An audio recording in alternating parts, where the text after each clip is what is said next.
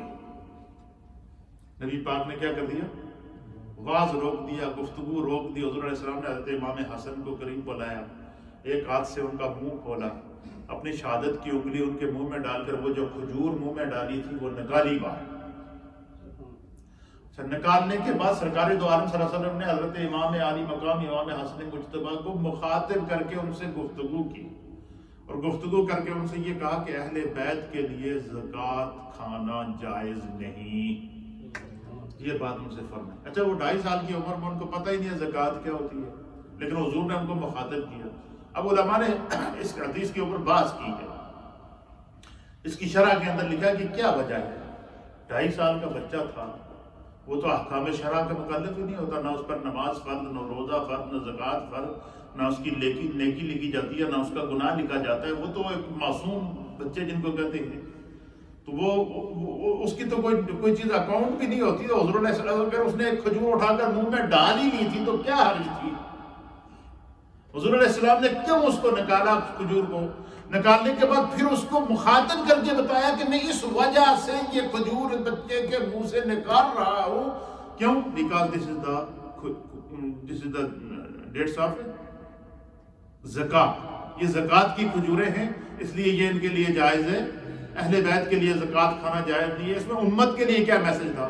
اصل میں کھجور تو حضرت امام حسن کے منہ سے نکالی, لیکن میسج سامنے صحابہ کو دیا, اور سرکار دو عالم صلی اللہ علیہ وسلم کے پیش نظر قیامت تک آنے والی اپنے ہر امتی کو پیغام تھا کہ جب تمہارے زیر تربیت بچے ہوں تو ان کے ایک ایک لقمے کا خیال رکھو کہ ہمارا بچہ کیا کھا رہا ہے, اس میں کوئی حرام کا لقمہ شامل تو نہیں, اس میں کوئی مشتبہ لقمہ شامل تو نہیں. اس لیے آپ نے دیکھا نا اکثر بچے ہمارے اس ملک کے اندر زیادہ تر وہ سویٹس کھاتے ہیں, زیادہ تر اس قسم کی چیزیں دکان سے لے کر آتے ہیں. جب کوئی بھی بچہ کسی قسم کی سویٹ لائے اور آپ دیکھیں کہ ہمارا بچے کے ہاتھ میں کوئی سویٹ ہے, سب سے پہلے اس کو پکڑ کے چیک کرو کہ یہ حلال ہے یا نہیں ہے. یہ ایسا ہے نہیں کتنی چیزیں ملی ہوتی ہیں اس کے اندر جو وہ حرام اجزاء ملے ہوتے ہیں اور اس کے اوپر لکھا ہوا بھی ہوتا ہے، لیکن بچے کو تو نہیں پتا وہ کیا کھا رہا ہے۔ حضور علیہ الصلوۃ والسلام نے فرمایا کہ دعا کی قبول نہ ہونے کی ایک وجہ یہ بھی ہوتی ہے کہ اگر آپ چاہیں کہ تمہاری دعا قبول ہو تو ہمیشہ حلال لقمہ کھائیں، اور میں جو حلال لقمہ کھائے گا اس کی دعا کبھی رد نہیں ہوگی۔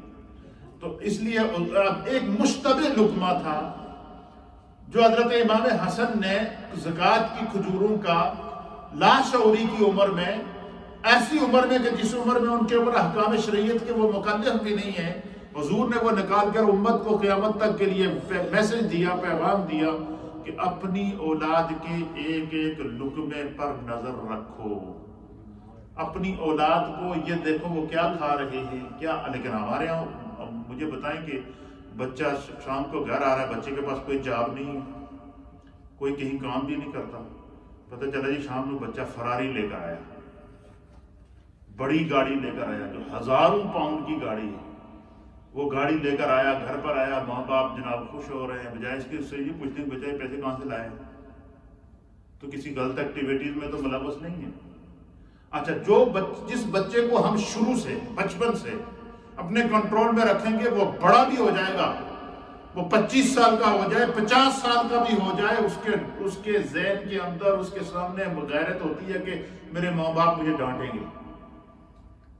ہمیں اپنے والدین کے انتقال تک ان سے خوف تھا کہ یا کوئی ہم سے ایسی غلطی نہ ہو جائے کہ وہ ہمیں ڈانٹیں، اس لیے یہ ماحول پیدا کرنا یہ کس کی ذمہ داری ہے؟ یہ ہماری ذمہ داری ہے۔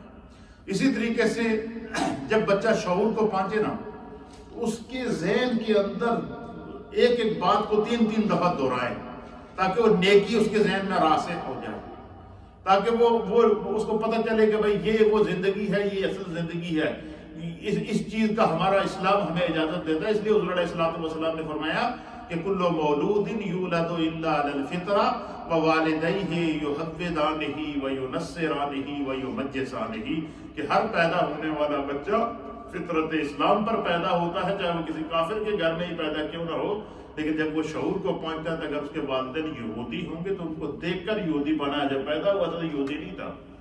اگر نصرانی ہوں گے تو ان کو دیکھ کر نصرانی بنایا، جب پیدا ہوا تھا تو نصرانی نہیں تھا۔ اگر وہ مجوسی ہوں گے تو ان کو دیکھ کر مجوسی بنایا، جب پیدا ہوا تھا تو مجوسی نہیں تھا۔ اس لیے نبی پاک صلی اللہ علیہ وسلم نے یہ تربیت کر کے خود دکھائی۔ پھر اسی طریقے سے حسنین کریمین حضور علیہ الصلوۃ والسلام نماز پڑھتے ہیں، ساتھ لے کر آ رہے ہیں۔ اچھا، ان کو پتہ ہی نہیں ہے نماز کیا ہے، چھوٹی عمر ہے۔ حضور سجدے میں گئے، امام علی مقام امام حسن اور حسین رضی اللہ تعالیٰ عنہ سرکار کی کندھے کے اوپر سوار ہو گئے، آپ کے کندھے پہ بیٹھ گئے، تو حضور علیہ الصلوۃ والسلام نے اپنا سجدہ لمبا کر دیا۔ کیا کر دیا؟ لمبا کر دیا۔ اس وقت تک حضور سجدے میں رہے جب تک کہ وہ گردن سے کندھے سے واپس نیچے نہیں اترتے۔ اس طریقے سے اللہ کے حبیب علیہ الصلوۃ والسلام نے یہ بچوں کے ساتھ پرورش کر کے آپ نے دکھائی ہے۔ پھر تیسری حدیث کے اندر نبی پاک صلی اللہ علیہ وسلم نے فرمایا کہ اذا مات الانسان انقطع عنہ عملہ۔ اب یہ ہے بینیفٹ، اس حدیث کے اندر بینیفٹ سکھایا ہے۔ بینیفٹ کیا ہے؟ تسی جتنی اپنی اولاد نال محنت کرو گے انہاں دا فائدہ خدا تانوں دنیا وچ بھی دے گا اور قبر وچ بھی دے گا اور آخرت وچ بھی دے گا۔ یہ بینیفٹ آپ کو کہاں ملے گا؟ آپ کو اپنی اولاد کے ساتھ کی ہوئی محنت کا ملے گا۔ ہم دوسروں کی فکر میں پڑے رہتے ہیں، دوسروں کے چکر میں لگے رہتے ہیں، فلانا نے یہ کر دیا، فلانا نے یہ کر دیا۔ ہمارے گھر میں بچے بیٹھے ہوتے ہیں، لیکن اب سوال ہے نا کہ آپ گھر سے آپ نماز پڑھنے آئے، آپ کا بچہ گھر میں بیٹھا ہوا کیوں نہیں آیا آپ کے ساتھ؟ Y? This is the question. آپ بچے کے پاس سے اٹھ کر مسجد آ رہے ہیں، ایسا ہوتا ہے یا نہیں ہوتا؟ یہ سچ ہے، کڑوا ہے، لیکن ظاہر ہے یہ کرنا تو پڑے گا۔ دیکھو، ہم سر جوڑ کر نہیں بیٹھیں گے تو ہم یہ آپس میں روتے رہیں گے، جی ہماری اولاد نافرمان ہو گئی، جی میری اولاد میری گل نہیں مانتی ہے، جی میری اولاد جناب علی اپنی مرضی کر دی ہے۔ یہ دن بھر 24 گھنٹے 2400 گھنٹے یہی کچھ سنتے ہیں نا۔ آپ گھر سے اٹھ کے آ رہے ہیں، آپ کا بچہ آپ کے ساتھ بیٹھا ہوا ہے، آپ اس کو یہ کہیں کہ چل اٹھ میرے ساتھ چل نماز پڑھنا، تو اگر آپ نے بچپن سے اس کی تربیت کی ہوگی تو وہ سوال اس کی اتنی ہمت ہی نہیں ہے کہ وہ آگے سے بات کرے۔ وہ یہ نہیں کہے گا دس از مائی لائف، ایسا کہتے ہیں نہیں، ایسا وقت بھی آتا ہے کوئی نیکی کا کم بچے نو دسو تو آگے سے وہ کہتے ہیں دس از مائی لائف. اس کی وجہ کیا ہے؟ ہم نے ان کی تربیت نہیں کی ہے. جنہوں نے ان کو مائی لائف سکھایا ہے انہوں نے اپنے سارے گر سکھا دیے ہیں. انہوں نے گناہ کا راستہ سکھا دیا ہے. انہوں نے نافرمانی کا راستہ ہمارے بچے کو سکھا دیا ہے. انہوں نے ہمارے بچے کو یہ سکھا دیا کہ پیرنٹس یہ کہو تو ان کے آگے سے جناب پیرنٹس کو اس طرح بیہیو کرو کہ ان کو اپنی عزت بچانا مشکل ہو جائے. لیکن انہوں نے جو ہمارے بچے کو بیڈ ہیبٹس بیڈ تھنگس سکھائی ہیں، بری عادتیں سکھائی ہیں، تو وہ ہمارا بچہ تو ان کے پاس بعد میں گیا، پہلے تو ہمارے پاس آیا وہ. اور پہلے 5 سال جس طرح مولانا نے آپ سے کہا کہ پہلے 5 سال تک تو بچہ ماں باپ کے کنٹرول میں ہوتا ہے نا. اس کی ساری تربیت، اس کی دیکھ بھال، اس کا کھانا پینا، اس کی ہر چیز یہ ماں باپ کی ذمہ ہوتی ہے نا. تو یہی جو عرصہ ہے 10 سال کے اندر 10 سال تک حضور نے فرمایا کہ 10 سال کے بعد ساتھ میں یہ بھی بتا دیا کہ جب بچہ، حضور نے فرمایا کہ 7 سال کا ہو تو اسے نماز سکھاؤ، ساتھ رکھو، نماز پڑھاؤ، نماز سکھاؤ. اور فرمایا کہ جب 10 سال کا ہو تو اسے نماز کا حکم دو، اور اگر وہ سستی کرے تو فرمایا کہ اس کو سختی کرو، زجر و توبیح کرو اس کے ساتھ، اور اس کو سختی کرو تاکہ اس کو پتہ چل سکے کہ یہ ہمارے مذہب کے اندر، ہمارے دین کے اندر نماز اتنی ہے کہ وہ میرا باپ جو میرا ہر خواہش پوری کرتا ہے، نماز کے معاملے میں وہ مجھے ڈانٹ رہے ہیں، اس کا مطلب ہے کہ یہ کوئی بہت بڑی خاص چیز ہے. یہ میری تربیت کے لیے this is the very important for my life, یہ میری زندگی کے لیے بہت ضروری ہے. اس لیے تھوڑا سا ہمیں ان ساری چیزوں کو کیا ہوگا، سوچنا ہوگا. تو اب بینیفٹ کیا ہے؟ حضور نے فرمایا اذا مات الانسان انقطع عنہ عمله الا من ثلاث. حضور نے فرمایا کہ جب انسان فوت ہو جاتا ہے، اس کی زندگی کا سانس ٹوٹ جاتا ہے، تو فرمایا کہ اب چلتا ہے تو نماز پڑھ رہا ہے، چلتا پھرتا سانس ہے تو قرآن پڑھ رہا ہے، سانس ہے تو نمازی ہے، سانس ہے تو حاجی ہے، سانس ہے تو قاری ہے، سانس ہے تو عالم ہے، سانس ہے تو نمازی ہے، سانس ہے تو اچھا ہے، سانس ہے تو ہر چیز اس کی نظر آ رہا ہے، اس کا عمل نظر آ رہا ہے. حضور نے فرمایا یہ ساری نیکیاں، نماز، تلاوت قرآن اور اچھی عادتیں، ہر وہ چیز فرمایا کہ یہ اس وقت تک بندے کے ساتھ رہتی ہے جب تک اس کے ساتھ سانس موجود ہے.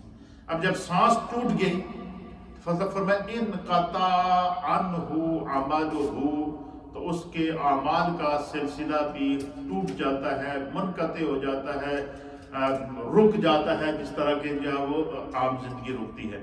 تو اس لیے نبی پاک صلی اللہ علیہ وسلم نے فرمایا کہ بندے نے اگر اپنی زندگی میں 3 کام کیے ہوئے، فرمایا الا من صدقۃ جاریہ، اگر بندے نے اپنی زندگی میں اپنے ہاتھ سے صدقہ جاریہ کیا ہے. اچھا، اولاد کی تربیت کرنا بھی صدقہ جاریہ ہے. اولاد کی تربیت کرنا صدقہ جاریہ کس طرح ہے؟ اسی حدیث کے آخر میں آئے گا، آپ سنیے. اور صدقہ جاریہ یہ ہے کہ بندہ کوئی اپنی زندگی میں اپنے ہاتھ سے ایسا کام کر جائے کہ وہ دنیا سے چلا جائے لیکن اس کا وہ عمل زندہ رہے. تو فرمایا کہ یہ کیا ہوتا ہے؟ وہ اس کے لیے بخشش کا ذریعہ بن جاتا ہے. وہ اس کے لیے کیا بن جاتا ہے؟ بخشش کا ذریعہ بن جاتا ہے. اس کے لیے دعا کرنے والا ہو نہ ہو، جب تک وہ نیکی زندہ ہے، اس کے اعمال میں، اس کی درجات میں اللہ بلندی برکت کرتا رہتا ہے.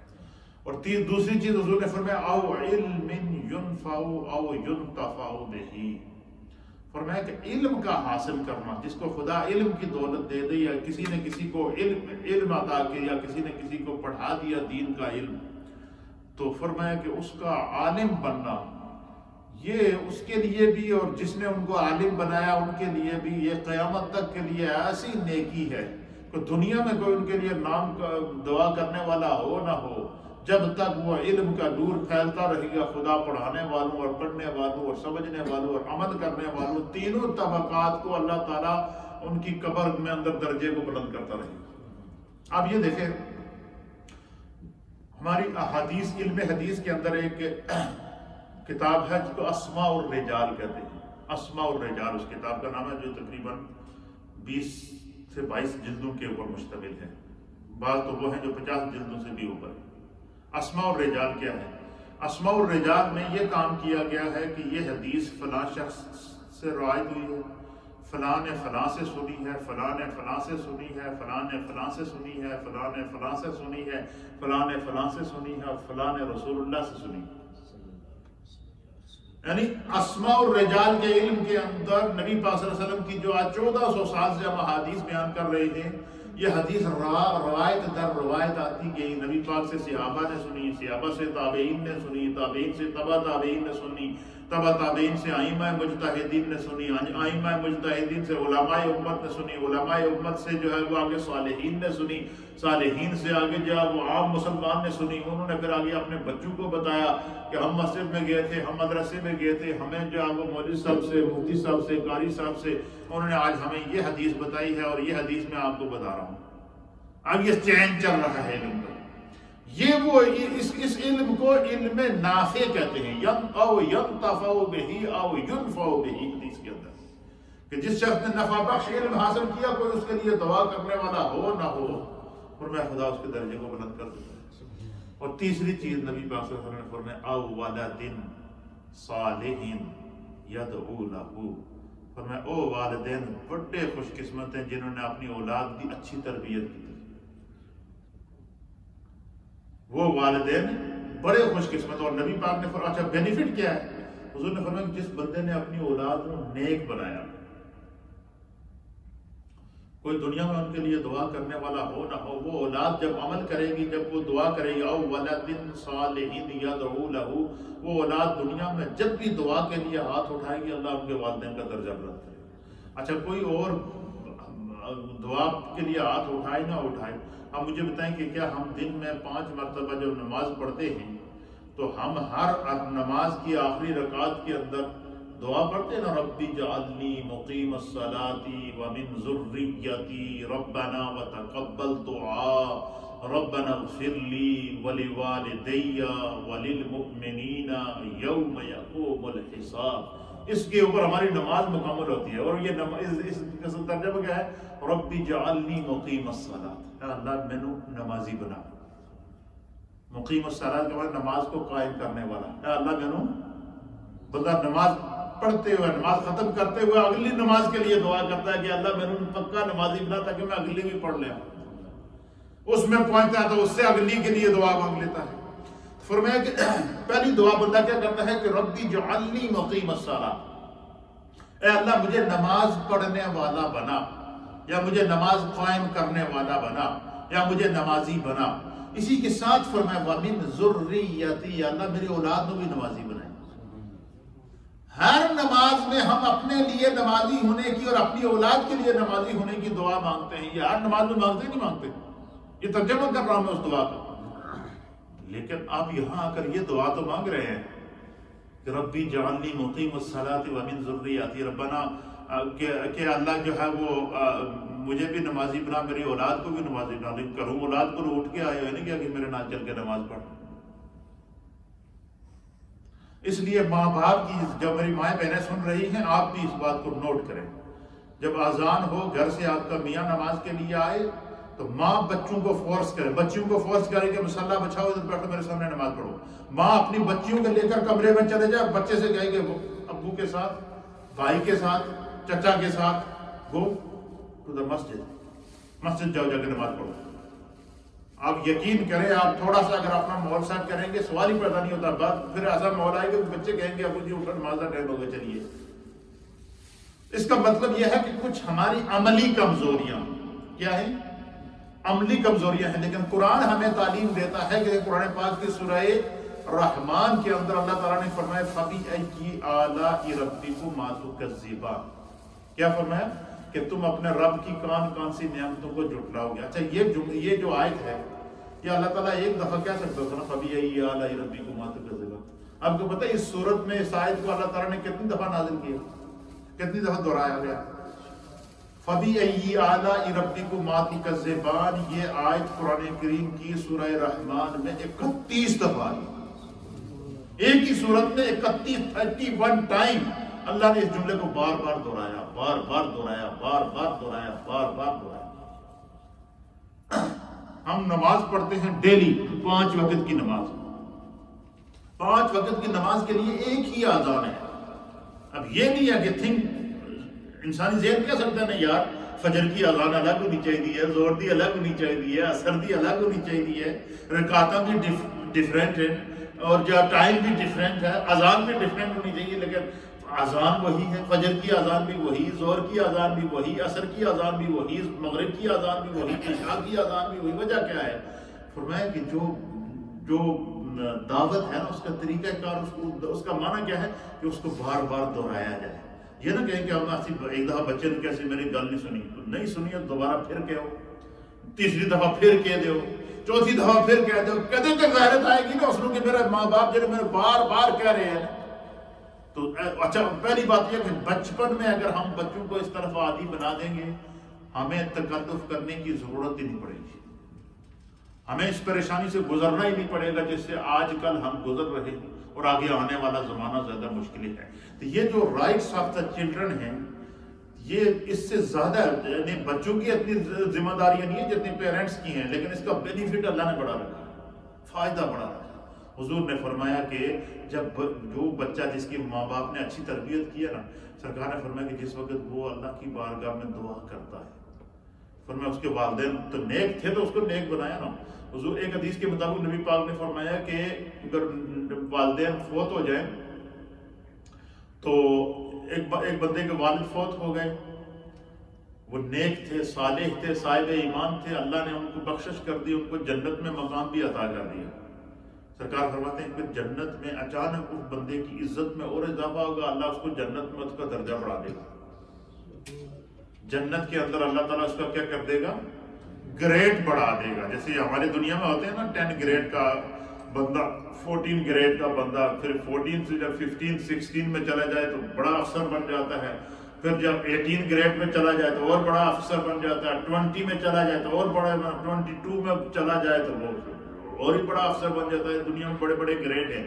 اسی طریقے سے جیسے چھوٹی اولاد کو جب ہم نیکیوں کی طرف آئیں گے تو وہ دنیا میں نیکی کی طرف جب عادت کو بنا لیں گے تو دنیا میں جب نماز پڑھنے جائیں گے تو قیامت میں ماں باپ کا گریڈ بڑھتا جائے گا۔ بچہ دنیا میں سجدہ دے گا، بچی دنیا میں سجدہ دے گی، ماں باپ کا گریڈ بڑھتا جائے گا۔ بچہ دنیا میں قرآن پڑھے گا، ماں باپ کا گریڈ بڑھتا جائے گا۔ بچہ دنیا میں دعا مانگے گا، ماں باپ کا گریڈ بڑھتا جائے گا۔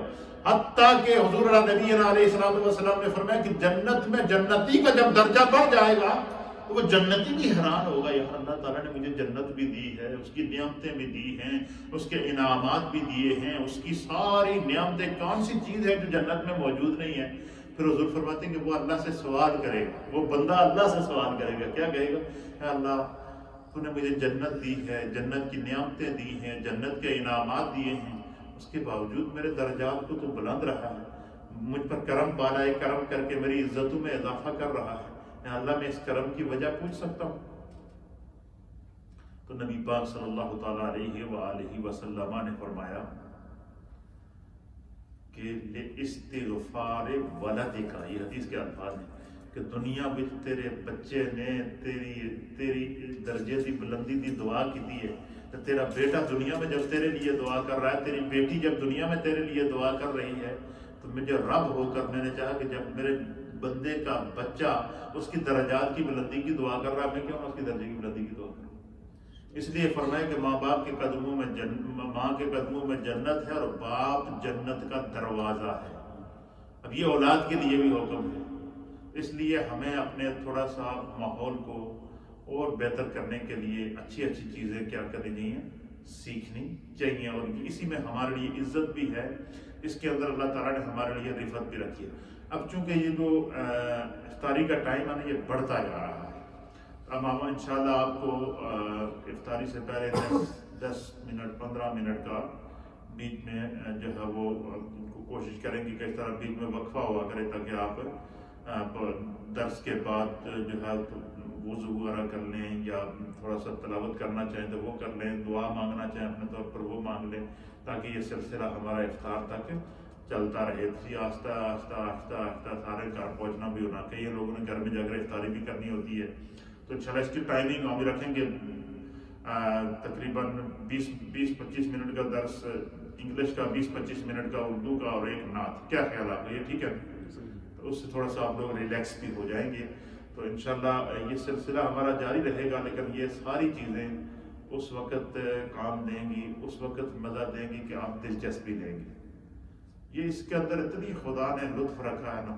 آپ لوگوں کو تو صرف سننا ہوتا ہے نا. مجھے بتائیں کہ ہمیں ہر روز نئے ٹاپک کے لیے نیا درس تیار کرنا پڑتا ہے، محنت کرنی پڑتی ہے، قرآن کی تفاسیر دیکھنی پڑتی ہیں، احادیث نکالنی پڑتی ہیں، احادیث کی شروحات نکالنی پڑتی ہیں، بزرگوں کے واقعات پڑھنے پڑتے ہیں، اور کوشش ہوتی ہے کہ ہر دفعہ آپ کو کوئی نئی بات بتائیں جو آپ کے دل کو چھوئے. تو یہ سارا وہ ذوق، یہ وہ محنت ہے جس کی یہ تربیت ہے، اور یہ میرے آقا علیہ الصلوۃ والسلام کے دین کی برکت ہے جو رب کریم نے ہمیں جو ہے وہ عطا فرمائی ہے. اور اس کے ساتھ ساتھ کل انشاءاللہ العزیز 17 رمضان المبارک ہے اور جمعے کا دن ہے.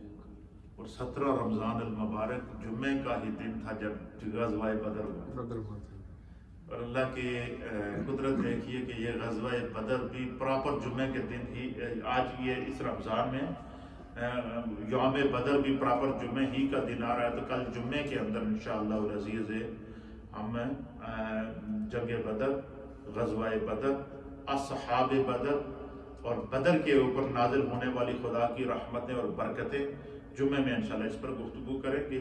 باقی یہ جو اصلاحی ٹاپک ہے ہمارا، یہ مسلسل اثر کے بعد جاری و ساری رہے گا. کل یاد رکھیے گا کہ کل سے ہماری مسجد میں جمعے کی 2 جماعتیں ہوں گی. پہلی جماعت نارمل ٹائم پر جو 2 بجے ہوتی ہے وہ میں پڑھاؤں گا، اور اسی سیم ٹائم پر گفتگو ہوگی، سیم ٹائم پر جمعہ ہوگا. اور دوسری جماعت جو ہے وہ مولانا محمد عارف صاحب ہے، یہ جو ہمارے یہاں درس دیتے ہیں، یہ پڑھائیں گے. اور یہ اس کا ٹائم 2:45 ہوگا، 2:45 بجے وہ جماعت کھڑی ہوگی. 2:30 بجے ان کا 2:25 کا ان کا بیان شروع ہو جائے گا. تو اس لیے جو ہے وہ یہ ٹائم نوٹ کر لیں. عید کی بھی انشاءاللہ 2 جماعتیں ہوں گی، اس کے لیے بھی ہم ٹائمنگ سیٹ کر کے اعلان کر دیں گے. ابھی ٹائم ہمارے پاس پڑا ہے کافی. آگے محبتوں کے دن آ رہے ہیں، جہنم سے آزادی کے دن آ رہے ہیں. یہ بڑا مبارک عشرہ ہے جو اللہ تعالیٰ نے ہمیں اپنے کرم سے عطا کیا ہے. اس وقت دنیا مشکل کے اندر ہے. کووڈ-19 کی وجہ سے جب ہم حالات دیکھتے ہیں انڈیا کے اندر، سڑکوں کے اوپر لوگ پڑے ہوئے ہیں، تو اس سے نصیحت اور عبرت حاصل کرنی چاہیے. اللہ تعالیٰ جو ہے وہ کرم فرمائے ہم سب کے اوپر، اور ہر ایک کو اس مصیبت اور مشکل سے نکالے. بڑے مشکل دن ہیں، سوچنے کے دن ہیں، سمجھنے کے دن ہیں. زندگی کچھ نہیں ہے، یہ بات یاد رکھیے. یہ ایک پانی کا بلبلہ ہے، یہ اوپر اٹھتا ہے تو آدمی سمجھتا ہے او سارا جہان میرے قبضے میں ہے، لیکن جب اس میں سے ہوا نکلتی ہے تو وہ واپس پانی میں مل جاتا ہے. مٹی کا بنا ہوا انسان ہے، مٹی کا پتلا ہے. جب تک اس میں روح موجود ہے یہ چلتا پھرتا ہے، اور جب روح نکل کے واپس اپنے مقام پر چلی گئی تو یہ مٹی کا ڈھیر مٹی کے ڈھیر میں مل جاتا ہے. پھر یہ مٹی کا جسم مٹی کے اندر مل جاتا ہے، پھر ساری خواہشیں ادھر رہ جاتی ہیں. اللہ تعالیٰ ہمیں جو ہے وہ اپنی زندگیوں کو سمجھنے کی توفیق عطا فرمائے. بہت سارے لوگوں کے گھروں میں پریشانیاں ہیں، مشکلات ہیں. دعاؤں کے لیے کہا ہے، ہر ایک کو میں ہر روز اپنی دعا میں یاد رکھتا ہوں اور بغیر کہے ہوئے یاد رکھتا ہوں. جو امام ہوتا ہے اس کی بڑی رسپانسبلٹی ہوتی ہے. آپ لوگ تو اپنی نماز پڑھ کے جو ہے وہ فارغ ہو جاتے ہیں، لیکن ہمیں جو خوف اور خشیت ہوتی ہے وہ صرف اپنی نماز کی نہیں ہوتی، آپ سب کی نمازوں کی بھی ہمارے اوپر بوجھ ہوتا ہے. بوجھ کس طرح ہوتا ہے کہ اگر ہم میں سے کوئی ذرا سی کوتاہی ہو گئی تو سب کی نماز گئی ہے، سب کی گئی، سب کا وبال بھی ہمارے سر پہ آتا ہے. تو اس لیے یہ بڑی ذمہ داری ہوتی ہے، بڑی ذمہ داری ہوتی ہے. اس کے اندر بہت، میں آپ کو بتاؤں کہ ہر روز رات کو صلاۃ التوبہ پڑھتا ہوں. یہ میں اپنی بات آپ کو بتا رہا ہوں. صلاۃ التوبہ پڑھتا ہوں سونے سے پہلے کہ اللہ تعالیٰ کوئی زندگی میں دن میں غلطی ہو گئی ہو جو ہم سے جو ہے وہ ہمارے منصب اور معیار کے خلاف ہو، اللہ ہمیں معاف کرے. ہر روز استغفار کرنی چاہیے. نبی پاک صلی اللہ تعالیٰ علیہ وآلہ وسلم دن میں 100 مرتبہ استغفار کیا کرتے. کتنی مرتبہ؟ 100 مرتبہ. تھوڑا سا ابھی ہمارے پاس کچھ ٹائم ہے تو تھوڑا سا ختم شریف کے الفاظ پڑھ لیں، پھر انشاءاللہ ذکر جائیں گے، پھر دعا کی طرف پڑھیں گے. پہلے بسم اللہ الرحمن الرحیم. بسم اللہ الرحمن الرحیم.